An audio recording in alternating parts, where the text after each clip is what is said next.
Welcome to an Alternate Hue. I'm Hugh Anderson, and this is some of what caught my attention this week.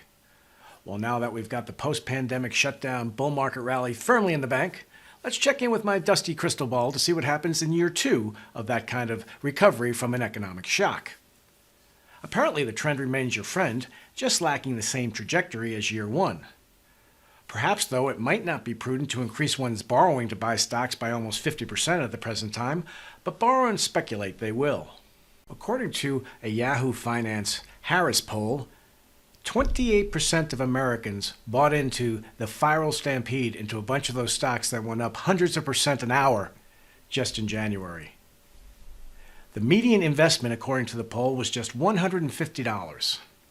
The largest group of buyers was men aged 18 to 44, and 43% of those folks said they had just signed up to get a brokerage account in the last month.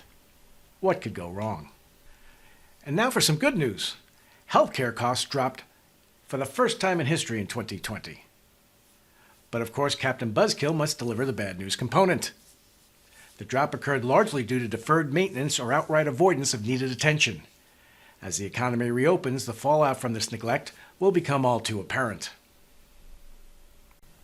In 1970, the unforgettable Wink Martindale hosted a TV game show called Can You Top This? Well, Uncle Sam sure can. The 2020 deficit dwarfed anything in the post-war era, and the 2021 numbers are getting a substantial kickstart with the pending $1.9 trillion stimulus package currently being sugar-coated through Congress. And by the way, a 1% increase in interest rates will cost the U.S. economy $800 billion.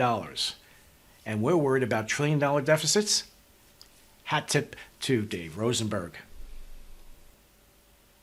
And in the arms race that is data, the U.S. stands head and shoulders above the rest.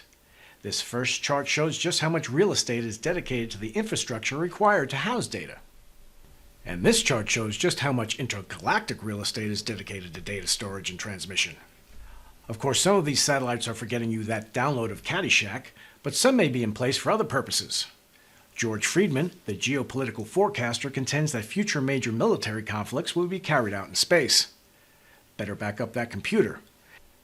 And finally, Israel sports the highest per capita use of cannabis products in the world. No wonder they're so chill living in that bad neighborhood. That's it for me this week. I'm Hugh Anderson. Thanks for watching an Alternate Hue. I'll see you next time.